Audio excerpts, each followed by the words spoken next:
네, 취재 편의점 장윤선 기자입니다.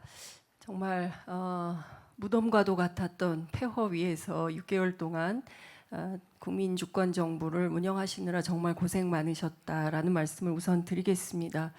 실제 우리 국민들은 21세기 들어서 두 번의 시민혁명을 했습니다. 첫 번째는 잘 아시는 것처럼 촛불혁명이었고요. 두 번째는 빛의 혁명이었습니다. 두 차례의 시민혁명을 겪었지만 우리 국민들이 피부에 체감할 만한 혁명적 변화는 무엇이었는가라고 생각해 보면 외신 기자들조차도 잘 모르겠다 이런 평가를 하고 있습니다.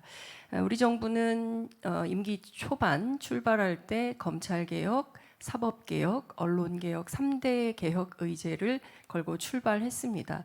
스스로 평가하실 때 6개월간 이 세 개혁에 대해서 어떤 평점을 주실 수 있을지 여쭤보고 싶고요.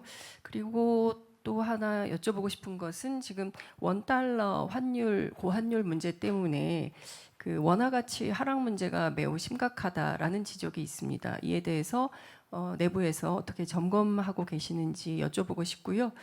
그리고 위성락 실장님께는 최근 원로들이 이 남북 관계 성적 부진에 대해서 매우 비판적인 입장을 밝힌 바 있습니다. 특히나 NSC를 지금과 같은 방식이 아니라 새로운 운영 체제로 변화시킬 필요가 있다라는 지적이 있는데요. 아까 그 1차장님께서 밝히신 바에 따르면 이 3대 TF 가운데도 남북관계 TF는 없는 것 같습니다. 그래서 이 부분에 대해서는 좀 이런 지적에 대해서 어떤 입장이신지 여쭤보고 싶고요.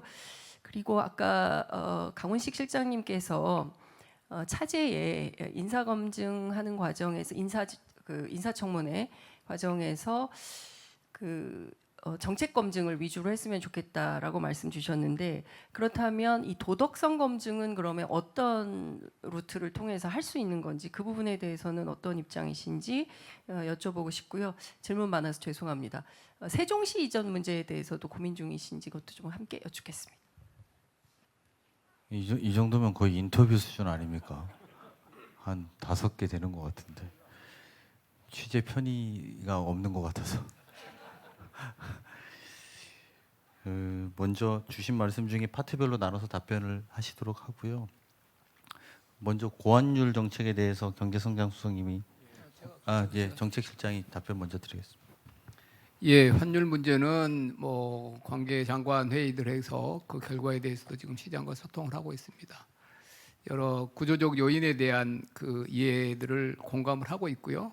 지금 단기적으로 경제 주체별로 해외 투자가 너무 이제 활성화돼 있다 보니까 그런 부담들이 지금 약간 최근에는 좀 도드라져 보이는데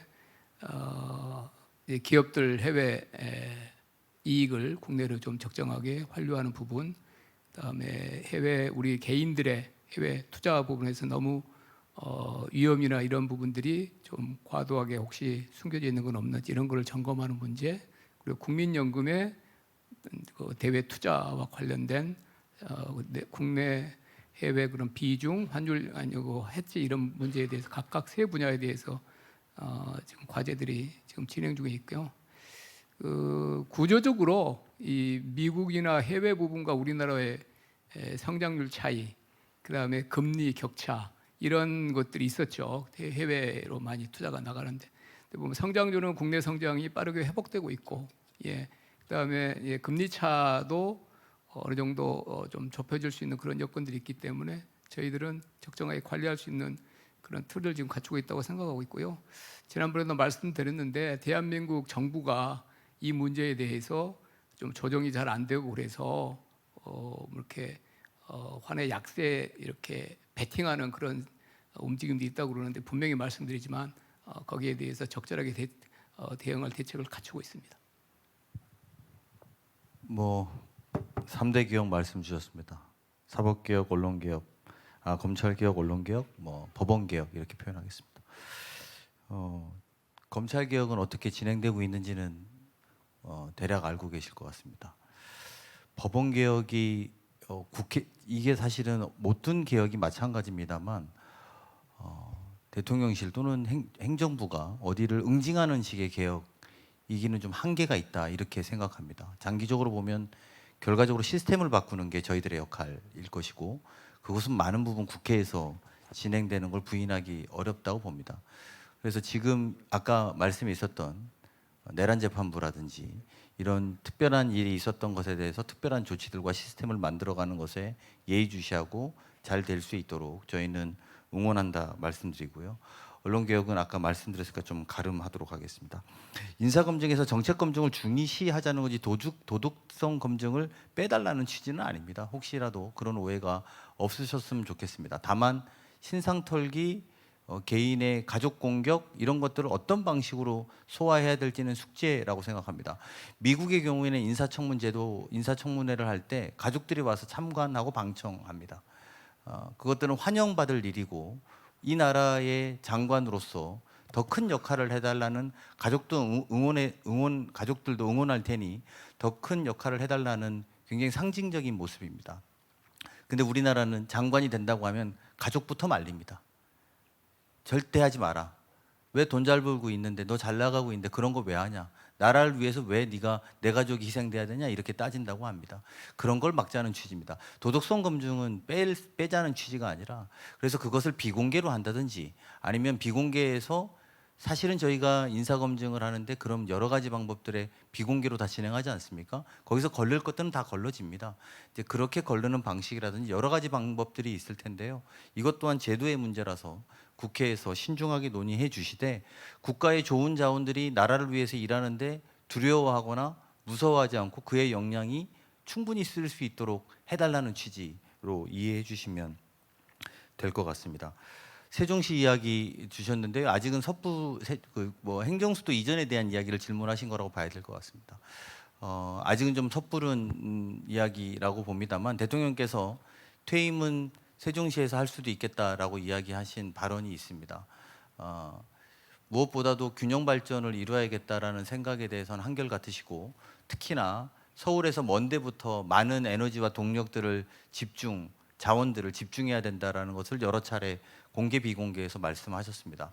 전남이든 경남이든 서울에서 먼 곳이 소외되지 않도록 하는 것을 포함해서 또 행정수도 이전을 포함해서 국토균형 발전 또 자치분권 이런 문제들을 적극적으로 검토하고 있고 시간이 된다면 이후에 보고 드릴 수 있을 때 충분히 성숙되었을 때 국민 여러분께 보고 드릴 기회가 있을 거라고 생각합니다. 이상입니다. 그리고 아까 남북 관계 관련해서도 질문 주셨는데요.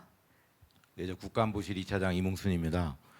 질문 중에 왜 남북 관계 TF가 국가안보실에는 없느냐 그렇게 제가 이해를 하고 있습니다. 근데 아까 우리 저 1차장이 설명한 TF는 한미 정상 합의 후속 조치로 조인트 팩트시트를 이행하기 위해서 1차장실 산하에 운영하고 있는 그런 TF에 대해서 설명을 드린 거고요. 저희 2차장실에서는 일반 외교사안 그리고 재해동포 정책, 남북 관계 관련해서 다양한 협의체와 태스크포스를 운영하고 있다고 말씀드립니다. 예, 감사합니다.